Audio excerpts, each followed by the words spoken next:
well today. This is Juan Catamayo, JCT4Education for you. And today we're running another of our awesome lives. And today there is a special topic that I want to talk, and I want to bring one of the experts, world experts on community service. So I'm waiting for everyone to kind of show up. It's our 4 o'clock. Come on, everyone. Where are you?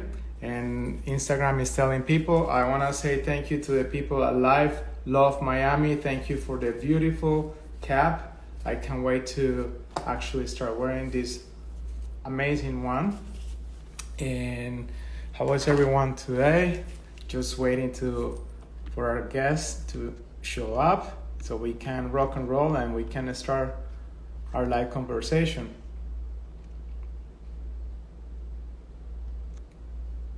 Right here we have, who do we have here? Oliver, ¿cómo estás?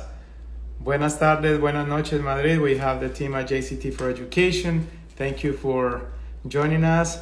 Oliver, get ready to get your questions. And then we have Chris. Chris, are you ready to join us? Let's invite you over. Then you will understand the meaning of this beautiful shirt. Chris, my friend, how are you? Good. How about yourself? How you doing? Doing well. How is your family?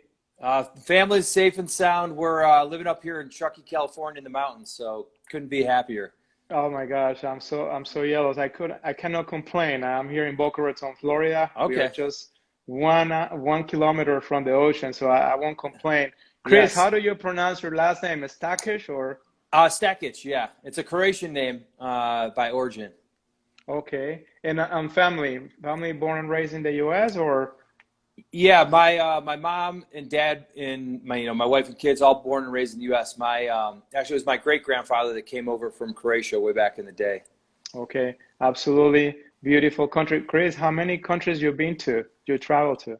I have been to 52 countries in my time, Okay. which, yeah, again, quite a blessing to get out there and see the world like that. Okay, Chris, I want to thank you. We're talking with an incredible person. The name of this is a conversation that we're gonna have, and you are currently the CEO of the board of Rustic Pathways. Yeah, I'm actually the president of Rustic Pathways currently. There was a sort of a change of hands of ownership, and so there's a new ownership group, and my title's president these days. Okay, well, congratulations. And Thanks. now, when you are from Cleveland, from Ohio, correct? Yes, yeah, that's right. And how long ago have you guys been living in Ohio? Your parents, your relatives in Ohio? Yeah. I grew up in a small town in Ohio. Up until I was about 18 years old. Went to the public school district until through 8th grade, and then in 9th grade went to an all-boys prep school, one of the best all-boys prep schools in Cleveland, Ohio, and had a chance to play football there, and went on from there to college, and have been running around the world ever since. Okay, I just want to take a second to say hello to our friends of Sure. Live Love Miami. Thank you for your hat. I just got it. Absolutely love it. I will be wearing later on. And the reason I'm wearing the JCT and Rustic Pathways shirt is that we did a beautiful joint program in 2017 in Fiji. So I will go back. So the people from Live Love Miami, don't worry. I'll be wearing this one later on. Chris, Juan, do all your guests get one of those hats as well? I like that. you like this one or this one? Yeah. The Live Love Miami. I want one Okay, of those as well. we will have the people from Live Love Miami send you one where you Awesome. are right now. I promise you. Angelita, please make sure that you get this one. I will All give right. you his address. Thank you. Please. Thank you so much. Yeah, you got it. Chris, when you went to high school, your passion for football, Yes. but that's American football. When did that started? Yeah, I started playing American football, I think, when I was in 3rd grade, and just fell in love with it. And one of those things where your passion and talent overlap. And I was an accomplished football player, which was one of the reasons I got recruited to go to this all-boys prep school, and played football all through prep school. Was the captain of the football team. Got a couple MVP awards at the end of the season. And actually, I got recruited to play football at Harvard University post high school. So we have students are going to be watching, parents are going to be watching. Yep. counselors, independent counselors from all over the Sure. world. When did the schools, especially Harvard, your alma mater, when did they start looking at you? Was it a 10th grader, 11th grade? Yeah, my stroke of luck, and I think a lot of us, the end result of our life, has a lot to do with timing and luck and, seizing opportunities. For me, that came from a guy that was 1 year older than me. He sent in a game film of, his best game his senior year. And it was when I was a junior, and it was my best game my junior year.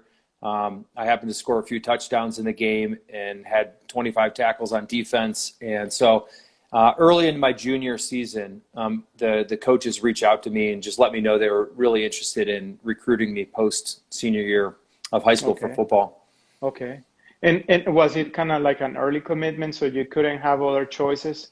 Yeah, that's right. I had to go through the regular application process that all students go through. I applied early to Harvard and applied to some other schools as well. And the Harvard football coach got back to me and said, just so you know, you will be accepted to the school. We've talked with the admissions department about your application. I came from a very, tough prep school, had good grades, good SAT scores. And so he said, if you're willing to commit, we will bring you in as accepted, right now. So it was a very exciting moment for me coming from, humble background in Cleveland, Ohio.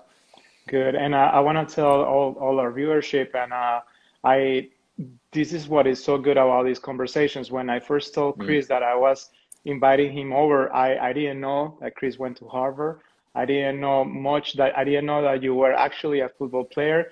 I did some research about you, and you did a beautiful TED Talk at Lausanne American School in Switzerland, I believe so. Yes. And this is what I love conversations, Chris, because we have sent students to Rustic Pathways for the last 8 years, and families from all over the world, they love your program, but you never know who you're talking to. And we go to all these conferences, despite how much we know each other, I wouldn't know none of this without, getting into this conversation. So kudos to you, good work. And you didn't escape from the training of the SAT, man, or ACT. Yeah, I feel like no one escapes that fully. I still had to go through that whole process, but I think for each student, it's a matter of figuring out who you are and how you demonstrate yourself to a college, and ideally it's in an honest way, and it's in a direction that you really want to be that person. These really are your passions. I've always found that speaking from the heart tends to get you a lot further than trying to figure out with your clever little brain what people want you to say. So for those of you that are just tuning in, we are with Chris Stakich, president of Rustic Pathways, and it is an honor. Chris went to Harvard. He went on a football scholarship as well. He played for Harvard University, and now here we are, 18 years later, president of Rustic Pathways.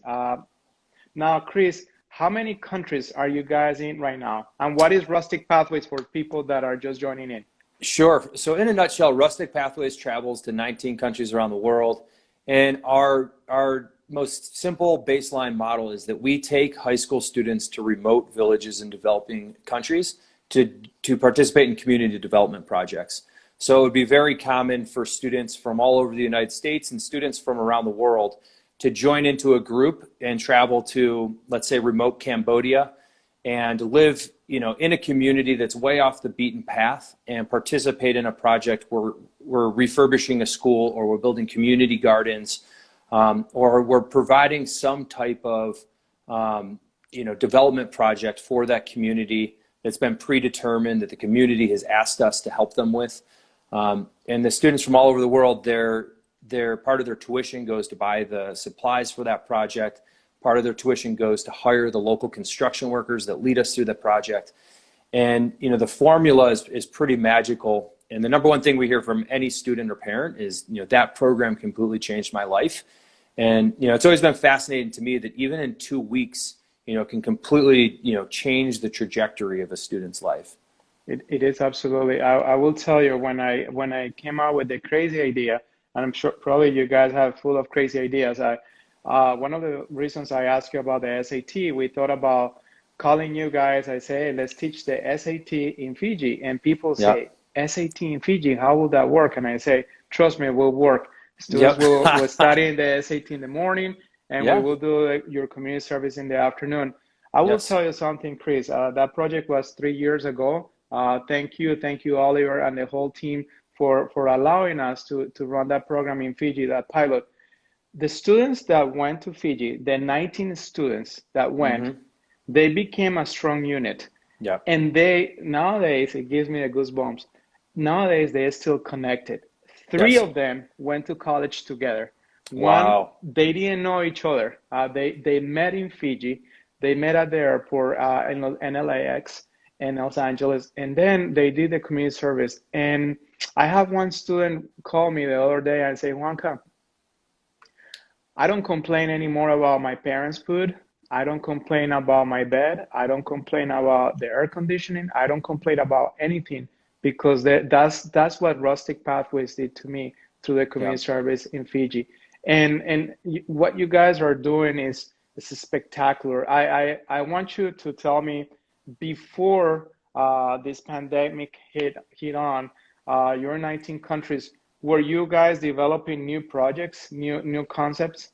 Yeah. And just to touch on what you were just saying, I mean, 100% reminded me of a story. I got a call from a mom in Beverly Hills, and she literally was just curious. She was like, "What did you do with my daughter over the last 2 weeks?" And she also had been in the highlands of Fiji. And I'm like, why do I explained the program and what they did and asked, why do you ask? And she's like, my daughter just came back, humble, appreciative. She's helping around the house. She's being nicer to her sister. She's like, all these things that we've been trying to do for over 10 years with our daughter. She was with your company for 2 weeks, and all of a sudden she's doing all these things. And, that's why I mentioned it's part of the magic of the ingredients of the formula we've created with our program model. Yes. And, I'm as passionate about this today as I was, in 2002 when I started. Correct. So going to your question, before coronavirus hit, we were on pace, and I'd still say we are. I mean, we're extremely interested in a few things. Number one, continuing to expand the student base that travels with us, and whether that's our international footprint students coming from different countries, or different types of students coming from who practice different religions and come from different language origins. Students who come from different economic backgrounds, students that come from the middle class and lower income students and higher income students. Our real interest is trying to provide these types of programs for as many people as possible, regardless of who you are and where you come from and what type of resources you're dealing with. We're still really passionate about that priority. The second thing is, certainly increasing the destinations we travel to. Yes. And so, we specifically focus on developing countries, but we're so interested in the cultures of the world and all the countries of the world and everything that's out there to explore. So, expanding our geographic footprint for where we travel. And the third one is really playing a lot with the program model. And so we have a general program, the type of program you went on, that works really well. We also have programs where students study racial issues as they travel down the southeast coast of the United States, or they go to Morocco, and we have a program called Peace, Wonder, and Understanding Islam, where they're traveling with Muslims in Morocco with our country director, who's a Muslim female, learning about the religion and the way of life over there. We have programs where you travel the Andes Mountains and learn about women's issues and live with women who culturally are really held back. There's hundreds of years of the way people may look at women in this culture and sort of living with the women and hearing their stories and watching it every day. So we're very passionate also about creating these subject-specific programs that are really aimed at, the large global development issues that our world's facing. Chris, just to put everything into perspective, and then we go deeper into Sure. regions. How many students do you mobilize per year? Yep. The year before coronavirus, we had upwards of about 12,000 students traveling with us. Yes. And we got students from all 50 states in the U.S. and about 40 countries abroad. And so, it's a pretty big base. And on that, on that goal and that priority, we are pretty proud of just being able to, I push it pretty hard. And so, if the reports coming back from students are, this program completely changed my life, and we have a 82 net promoter score, the challenge I put to our staff is like, how do we do this for more and more students? Like, how do we change more lives? How do we work in more communities? Because this is working. Okay. Well, I tell you, now we can go back, we can play ping pong. And I tell you a Sure. story of one of my students. I won't say the country where she's Yep. from. She was a very tough student to work with Yep. at the beginning. And I told the family, you know what? We should send her on a Rustic Pathways trip. And Yep. the family goes, absolutely. Where do you think? And I say, well, destination, Fiji destination. And Yes. the girl looked at me like, I'm not going to Fiji. And the mom said, yes, you're going to Fiji. Yes. And you're going for 2 weeks. She went, then I showed her the pictures. By the way, your marketing department, man, those pictures are absolutely gorgeous. Yeah. Your magazine and so forth. So the student goes to Fiji. She comes back. She was going to be a rising senior. I remember when she came back from Fiji. And she gave me a hug. The first thing when she saw me, she gave me a hug. I'm like, what the heck is going on? She gave me a hug and she said, Juanca, thank you so much. You changed my life. And now I'm proud to say she graduated from Boston University. Awesome. With a teaching degree. And she's Yes. going into nursing school now. She wants to become a nurse. And it was what you guys did. Not only your vision and Rustic Pathway vision, but all the volunteers and the staff and the people from each region, Yeah. how much they empower the students. And sometimes we get a lot of criticism, and I will ask you, how do you answer? Parents say, why do I need to send my son or daughter halfway through the world when they can still do local community service? What's your answer to that, Chris? I love the question, because I agree with the parents. You're from Houston, Texas. Why won't your son or daughter, dive into issues in Houston, Texas? That said, for some reason, that just doesn't happen. For some reason, we need to send students to, the Haitian Bateyes of the Dominican Republic to work with a completely different community in a completely different country, to have, some of these, realizations and thoughts pop into their mind. What I would say is that, 90% of students that go on our programs then do return home and say, how do I get more involved in my local school, in my local Yes. city? How am I going to be more involved in my college? What are my values? What do I care about? What do I want to put my energy towards? And so I don't know. I actually think I have read, when you travel, when you're completely out of your comfort zone, when you're living somewhere where people speak a different language is their first language, they're listening to different music, there's different cultural customs, there's different sleeping conditions, the neurobiology in your brain changes and you become more open-minded to all these different things. Yes. And so I do think there's a reality, that because things are so different and it's really challenging students in a way that they've never been challenged before, what's going on in their brain is different than what's going on if they return to their bed every night and if they're getting text messages from their friends all day long. Yes. And so I think there is that element, but what's important to me is, most importantly, you don't need to travel to a foreign country to do something of value and meaning in your community. You can do that at home, in your own city, in your own state, in your own college. And that's our bigger vision as a company, is to help open up students' hearts and minds to put them on that path. Chris, thank you. One of the biggest questions is, I haven't traveled much, but yet you're sending me to Cambodia or Vietnam or Thailand. Yep. And I don't know anyone. So I want to bring my best friend, but my best friend cannot come. What is that message that you say to that student, he or she, that is a little bit afraid of going by herself or himself to one of those countries with you guys? Yeah, Juanca, one of the great questions, and here's the deal.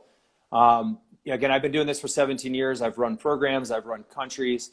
And to me, one of the most beautiful things that you get to see when you run a program is the students who show up. This is almost always their first time traveling without their parents, without their friends, and without their siblings. Yes. And so what's neat about that is when, you know, other kids are like, so tell me who you are and where you're from and what music you like and, you know, what are you into?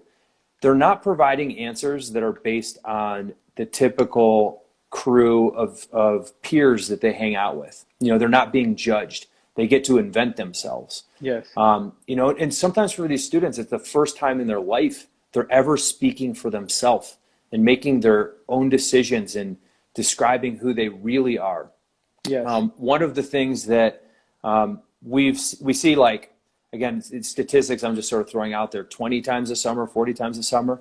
A lot of students on our program, we've had a lot of students every year on our program that when they're returning home, you know, they break down crying and we're like, okay, you know, what's going on? You know, that happens all the time. People miss their friends. They're going to miss the people they've been traveling with and in the community. Sometimes we've had lots and lots and lots of students who said, you know, I told the group that I'm openly gay and everyone accepted me and loved me for who I am. And that was great. But I know when I go home, my parents aren't accepting of that. And my friends don't know yet. And, you know, my brother's, you know, really judgmental. He'll freak out if he knows that. And so they've finally like come into their own. They've had this moment of like, this is who I am. And I'm 16 years old. And when they return home, they're re-surrounded by their peers, their family, their siblings, and the story that they've been carrying for 16 years. And so that's what I would share with the person thinking about traveling alone. Like, there's nothing better than that. And, you know, for anyone that's through high school and through college, like traveling alone in your young 20s is one of the most fun experiences you'll ever have in life.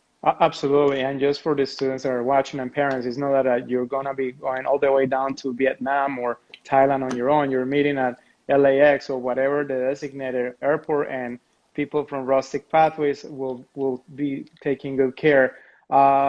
So somebody's saying here, coincidentally happened to be wearing my first Rustic Pathways shirt, forever love the friends that have become family from Rustic Pathways. And that comes from DP4. DP4, thank you for your message right here. Yes. So now, how many, you're running a very complex operation. I mean, we are small operation compared to what you guys do. How many employees and volunteers do you have on a given year? Yep. So at the peak of Rustic Pathways, which was a bit before coronavirus, we had about 100 employees, full-time employees in the U.S. We had 150 full-time staff that come from the communities where we operate. And that local international staff is the most important, you know, piece of the puzzle really for us. The students representing those communities, the staff representing those communities and those cultures. And then we would pick up about another 250 to 300 seasonal employees. Okay. Some of those people are working in airports. They're helping run unaccompanied minors from one flight to a next. Some of those people are on airplanes flying with students. Some of them are actual program leaders on programs. And so upwards of 500 to 600 people at the peak summertime. Okay. And now security is a concern, training is a concern. Like people watching, what is the requirement to become a Rustic Pathways volunteer or team leader? Yeah, sure. So there's there's thousands of people that apply to be what we call them as program leaders, to be program leaders every year. And, they go through a pretty rigorous multi-tier interview. They're interviewed by some staff here in the USA. Most importantly, they're interviewed by the local country directors, who are born and raised in the countries where we operate, to make sure that this individual fit into the team and the culture of the country. I would say the things we're looking for, it is this interesting mix or Venn diagram where they have to be mature and responsible and serious and safety minded. We have to know that students will be safe in their care. At the same time, they have to be like fun and playful and be able to like get along with students and crack jokes. They have to have a high EQ or emotional intelligence. They have to be able to read social dynamics. They have to make sure that students that don't fit in or, sometimes there's bullying or something. They have to really understand how to manage social dynamics on groups. And then also they have to, think on a deeper level, and be able to ask students, questions about, what they're experiencing and what they're seeing and how that compares to home and what type of lessons they can draw from that. And that's really more than just like, hey, we're going to sit around at 7 o'clock and have a discussion. It's happening live all day long as life is unfolding in front of them. I remember our team leaders in Fiji, they had bachelor's degree or even in some occasion master's degree. Is that one of the requirements that they have to have a college degree? College degrees, sorry, I got to plug my phone in here. College degree is very common. Okay. It's not necessarily a requirement. Okay. But almost all people that go to apply for a program leader position at Rustic do have college degrees. Okay, good. Well, and I noticed that they even know CPR. I mean, they knew some of the basics, medical care. If an emergency happened, they're super well trained. I was very impressed. Yes, absolutely. And we offer to all of our seasonal program leaders, if they want to get certified in wilderness first responder, we'll help subsidize that. And the other thing is about 40% of our program leaders return year after year after year. And so, through that time, they really understand our expectations, how to deliver, exceptionally high quality programs, and then, all the safety requirements that come along with it. Okay, so now let's navigate some tough environment and waters. Right now, we are in the middle of this pandemic crisis, all the summer programs around the world. The physical activity has been canceled. All of our students here at JCT4Education, we have to find most of them online summer programs because they couldn't travel anywhere around the world. How are you guys holding right now that there is no travel around the world and mostly to all of the locations that you guys are in? How do you handle this situation, and how are you preparing for next year? Yeah, first and foremost, it's obviously just a tragic situation because we still have thousands and thousands of families that really want to travel this summer, and you can't. You literally can't get in countries, and it's, even when you will be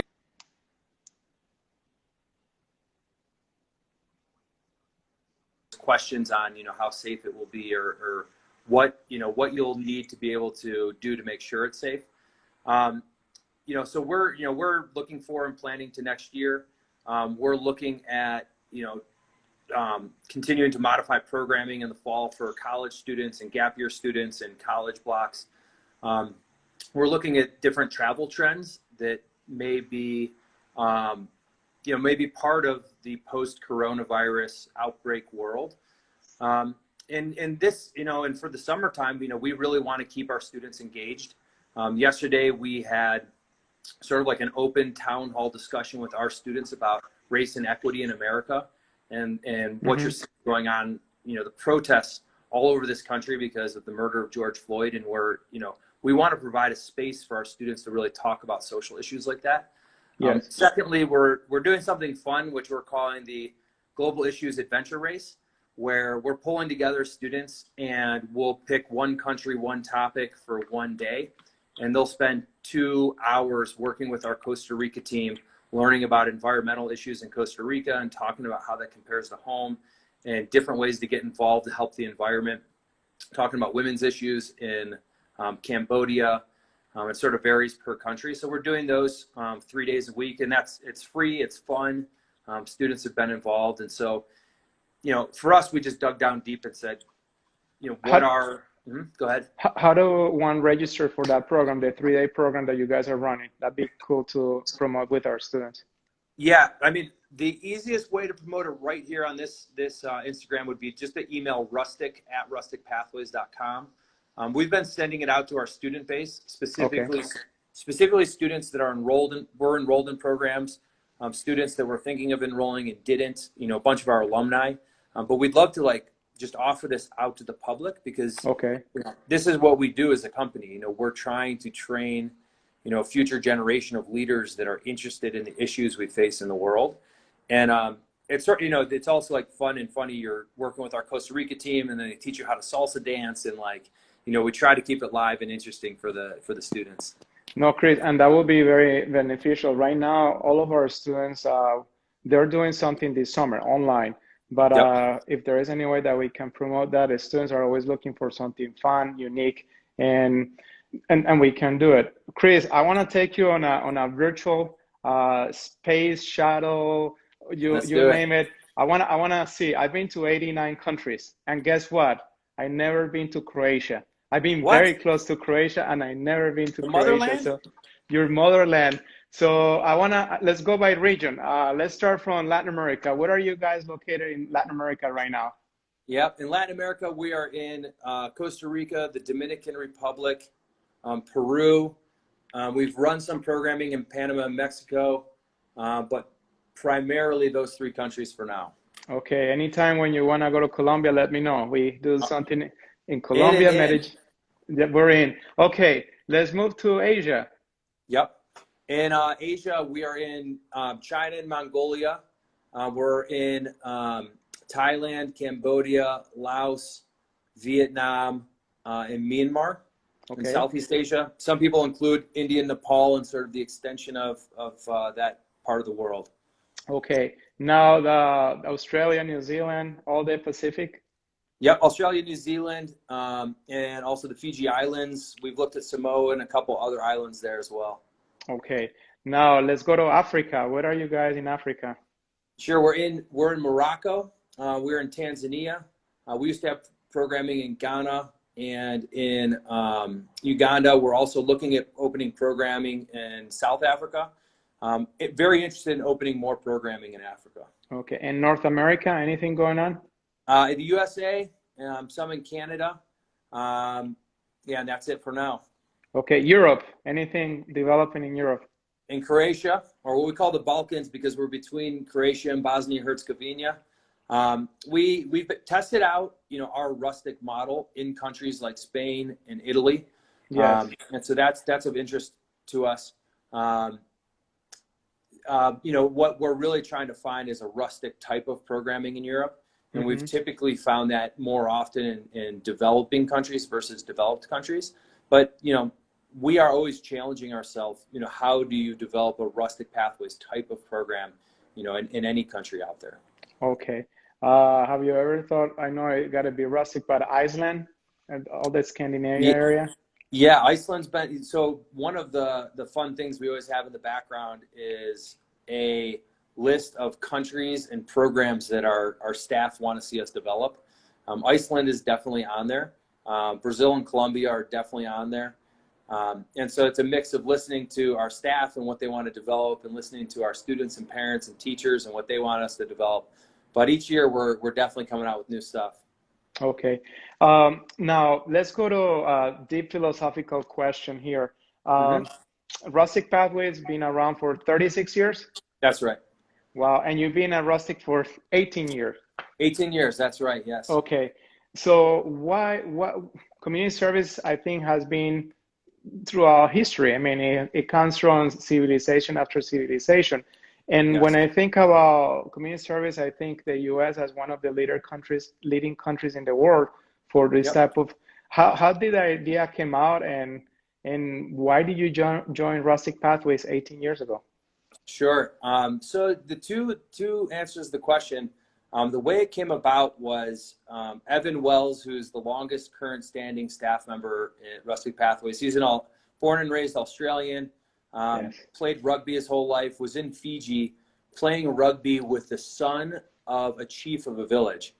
And the son, at that point, we only ran adventure programs. And the son said, why don't you come up to our village and meet my dad, the chief? And no one has literally been up to our village ever. And so he went up and was welcomed very warmly into the community.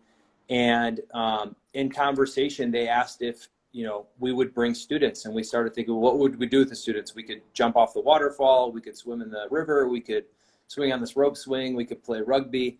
And then there was an idea to basically conduct our first community service project. And so we talked with them about what they would want to do. And when we went up there with the students, the surprise, and I think it was 1994 or 5, was that the students loved doing the community service work as much as they loved playing rugby and jumping off the waterfall. And when we left that community, the community members were just, genuinely, very thankful for, some progress in their community, things they wanted to do, but just didn't have the money to buy the supplies, didn't have the money to put the project together. And so it seemed like a win-win. It was a win for the students and a win for the community members. And so we settled on that being a core part of our model. When I joined in 2002, I graduated from Harvard after playing football, and everyone I knew was going on Wall Street and getting into investment banking. And I thought I wanted to do something different before that. And so I Googled high school community service exotic destinations, and Rustic Pathways came up, and I was hired to open Costa Rica. And we had twice as many students travel in Costa Rica that year than with the entire company in any other given year. Yes. And so we started to grow exponentially, and the rest has been history. Wow. Please, if you talk to Evan, I want to say he is absolutely wonderful. I met him in Fiji. We went to Mummy Gun. I forgot the name of that location, but he took us like 3 hours drive or 4 hours drive from our base in Fiji to the highlands. And what an incredible guy. Wow, you guys have a phenomenal team. And that's what I tell parents. You're paying not for the exotic trip, but you're paying for the experience. And one thing that you touched my heart the other day when we talk about having this live conversation is how much you're supporting the local communities with the money that parents are paying.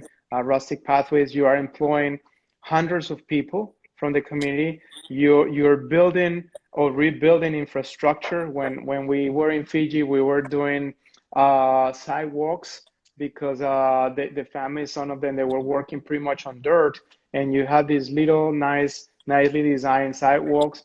I mean, what you guys are doing is touching hearts. That's what we need right now.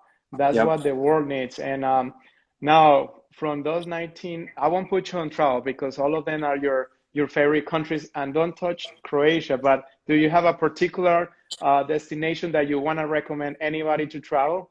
Yes, I do. But actually, Juanca, I want to just touch on what you just mentioned, because this is a really important part for us. We have a model where, as part of the model, part of the student tuition goes towards, these projects and hiring local leaders. It's taken a decade or more to figure out how to do development work appropriately in remote villages and developing countries, and how to talk with our students about not embodying like the white savior complex. And, the reality is, like, our students get so much out of what we're doing.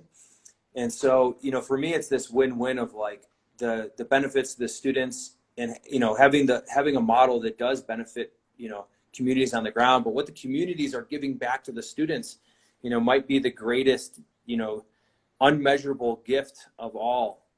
And, we also have a Rustic Pathways Foundation. So when students return and parents say like, oh my gosh, that completely changed my daughter's life, we say, great, would you consider donating $200? Because, we're trying to finish this school in Cambodia that we're building, and we're going to work on this project year round, even when there aren't students. Yes. And so last year we raised a little over $500,000 through our foundation. Great. Also contribute. Wow. And 500 grand goes a long way when you're talking about cement and shovels and local construction workers. Septic tanks. Yeah, and that's in addition to the money we put forth with tuition. Wow. But getting back to your question, my favorite country, I would have to say Costa Rica is probably my favorite, but that's part because I ran it my first 4 years at Rustic Pathways. My wife and I got married down there. We're very tied to that country. The second I would throw out is probably Thailand. And, they call it the land of smiles, and it is just one of the nicest. Yeah, exactly. It is one of the nicest, friendliest, most welcoming, enjoyable places I've ever traveled. And so those two have really always stuck out to me.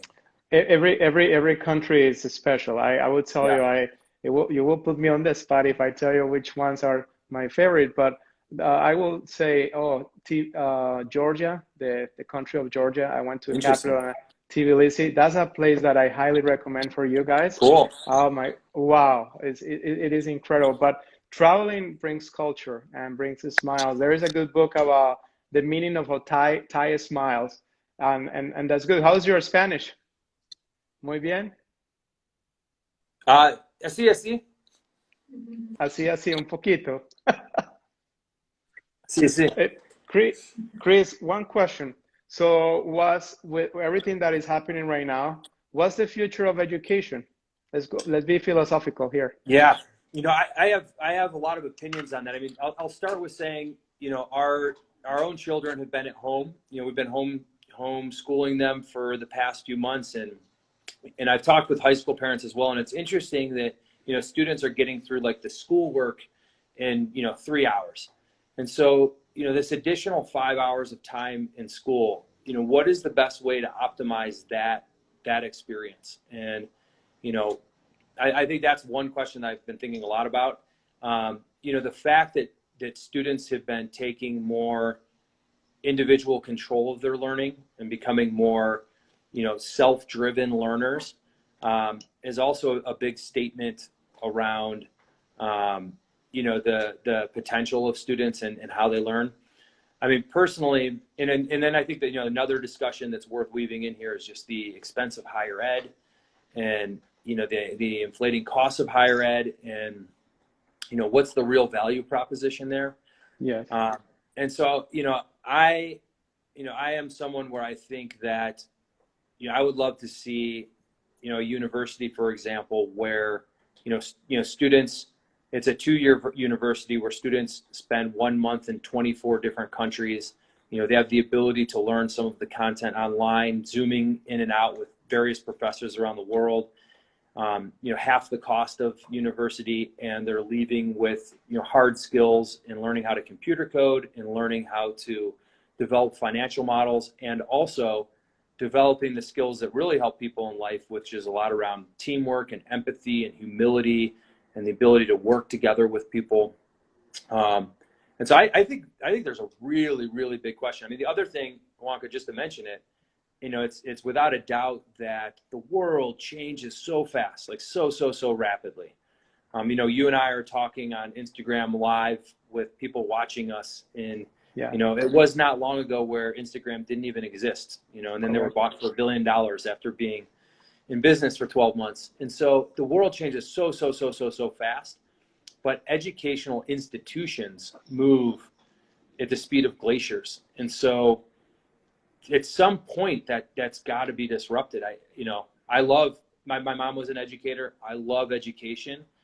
Everyone in the world wants to learn and be educated throughout their process.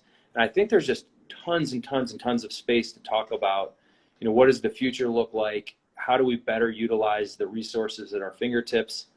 I think we could all agree we're not doing enough for everyone. Yes, and I think I'm gonna put this seed on your mind. While you were talking, I am a dreamer, and this is what I have this chalkboard, because all my projects I put them here. I visualize all of them. I have flyers. I used to have the Rustic Pathways down here. Those are the projects coming up.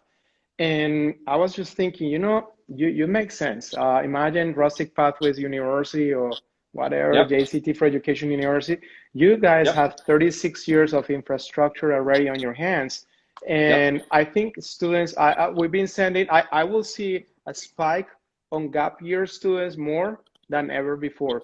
Once the travel is over, that we can travel, I will see a student say, I'm going too fast. And parents are saying, we're going too fast. So programs like you guys, like a gap year in, I don't know, in 5 countries, 5 regions, you name it, I think that's going to work really, really well, including the skills that you mentioned, coding, Excel, PowerPoint, and I don't know, awareness, cultural awareness. I think those programs are going to succeed. I will tell you a statistic. Right now, 1.7 billion learners around the world, which 17% are online learners. By year 2025, 50% online learners, but you still have the other 50% going on.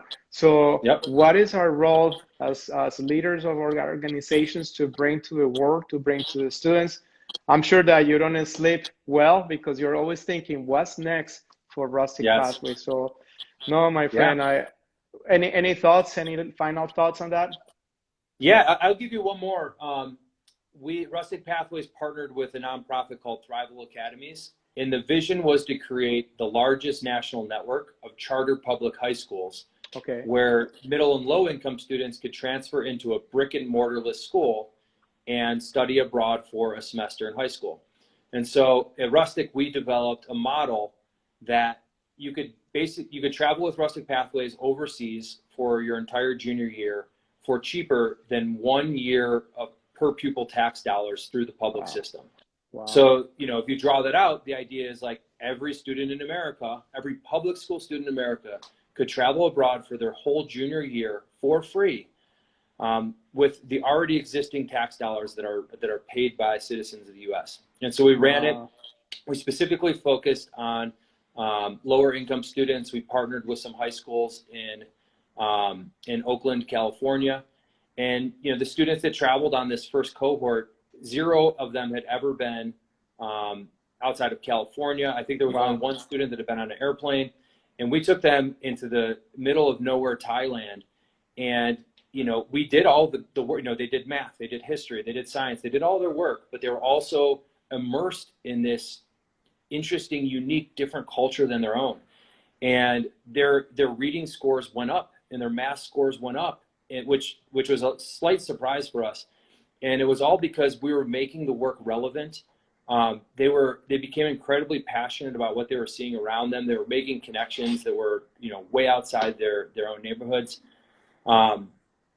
And we brought some board members over from actually Oakland Unified School District and Indianapolis Unified School District. And one of the board members asked, asked one of the students, just off the cuff, what's been the hardest part of this project? And she said, the hardest part is you expecting me to go back and finish my senior year. Like, I'm done with public school. I want to go to college. Like, my eyes have been opened. I'm ready to do this now. And it was an extremely powerful moment. And so I also think that, if you look at just like insane amounts of money spent on education in America, yes. And in the year 2020, why the heck aren't we getting students abroad as part of those tax dollars? I think it's chalk it up with a bunch of other national tragedies. Like, if you go from like 6 years old to 18 years old and spend, even at the tax dollar level, you're spending a couple $100,000 to educate a kid. Why is going to the Dominican Republic for 2 weeks and living with a family not part of what a whole education looks like these days? And so there's so many ways to spin it, but our field, what we do is transformational for kids. 65% of people hear from us through word of mouth. We get tons and tons and tons of kids from prep schools and international schools and students with the money to do it. This is a priority for them. But people without the money to do it, they just like miss out on this huge, component of what it means to be educated in 2020. Absolutely, and there's going to be a major reform for the next 2 to 4 years in higher education here in the United States and around the world. Out of the 2,700 colleges and universities here, I'm very afraid about the future of a lot of institutions financially because they don't have the sustainability and the monies. We don't know what's going to happen. I just heard that Fuji just laid off 400 employees here in the United States. They didn't know that they were going to be laid off, Fuji. And I'm just worried about those parents able to pay for colleges and universities. So we will see the landscape changing dramatically. I will see I see a spike on gap programs. I think parents are saying, we're going too fast. We need programs like Rustic Pathways, so stay tuned. Now, Chris, I'm conscious about your time. You're running a big organization, president of Rustic Pathways. We're with Chris Stakich. We are just closing it. We're wrapping it up. Chris, tell us what's Thinking Beyond Borders. You are the founder of Thinking Beyond Borders. You've been doing it for 14 years. Very quickly, what is that? Sure. It was a sort of a five-year stint in the middle of my time with Rustic. I started a nonprofit where the question was, how do we take students around the world for an entire year to study global development issues through social, political, and economic perspectives. And Okay. so full immersion in a community is an example. We'd take them to Ecuador and they would be studying clean water issues, living with an indigenous community that has no access to clean water, where it's been polluted from the agro farms coming up the river, and talking with politicians about what they're trying to do, and working with NGOs digging wells and understanding the flow of money. They would do this. They did that for a month in Ecuador, and then they traveled to China to study public education and study sustainable agriculture in India, and the AIDS epidemic and public health in South Africa, and then come back to the U.S. and work with people from the UN, World Bank, International Monetary Fund, microfinance banks, and just really put together the big picture of who are all the stakeholders in this, who are the people with power, how does the money flow, how are laws made, to really prepare students to go out and create change. So ran that organization for 4 to 5 years. When I came back to Rustic Pathways, my thought was, 1 year is a big commitment and 1 year is expensive. Yes. So unless it's like college study abroad or something, the scalable model doesn't really work. And so, since coming back to Rustic, the idea is like, how do you weave those goals and values and lessons into shorter term curriculum so that more students can access them? Okay. Well, on Friday, you graduated from Harvard. My colleague, she is the head of school counseling at United World College in Southeast Asia, Singapore, John Liu. Yeah. And John Liu, we both serve on the board for International ACAC. She did the scholars. She brought high school counselors from areas that the financial means to send into conferences here in the United States was impossible. But John Liu she founded a program called Second Chance. And Second Chance is for students that they got into colleges and universities here in the US or abroad or around the world, but financially they cannot afford it. So Second Chance, their organization, is helping those students to have a second chance with an optional financial opportunity. Last question, do you have financial assistance for students in need that want to be part of Rustic Pathways? Yeah. We give out financial-based scholarships to students every single year. It's just a complete dictated by like how much we can afford and how much money we raise for our scholarship fund. We also work with a lot of foundations or specific organizations that work with lower income students, and with that we give them deep discounts on programming. Again, if you ask me like, well, what is my own personal lifelong goal here? It's really to take the programming that a company like Rustic Pathways does and figure out a way to navigate the public education system in the U.S. and the political system in the U.S. and create a framework that opens this up to 50,000, 100,000, 500,000 public school Americans every single year. And I think we'd need someone running for president where this is a priority, and where the Secretary of Education, gives it the nod that this is a good idea. But I know enough organizations in this field to run those programs. I know enough communities out there in the world that would welcome the students with open arms. It's, like everything else, it's a money question. And so, we as Rustic Pathways give away scholarships, we raise money, but there's always some limit. And, my goal is to figure out how to mobilize, in like significantly more amounts of money and create a real, system in the public education schools in America to figure out how do we do this for a real way for any student in America.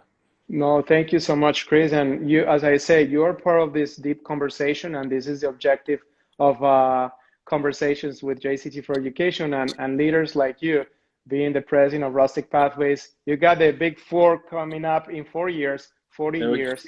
And that deep conversation is what is the future of education. So keep doing what you're doing. You have your neighbors here in Miami, in South Florida, the people from Live Love Miami. Thank you so much for this beautiful hat. We'll make sure we send one to Chris. Chris, it's been awesome having you here. This is your space anytime you want to return, and we can't wait to run another program with you guys. Awesome, Wonka. Thanks for the invitation. I look forward to returning at some point. And for those of you watching, remember JCT4Education for you, Chris Stakich from Rustic Pathways president, and thank you so much. Un abrazo, hasta pronto. Chao. Adios. Adiós.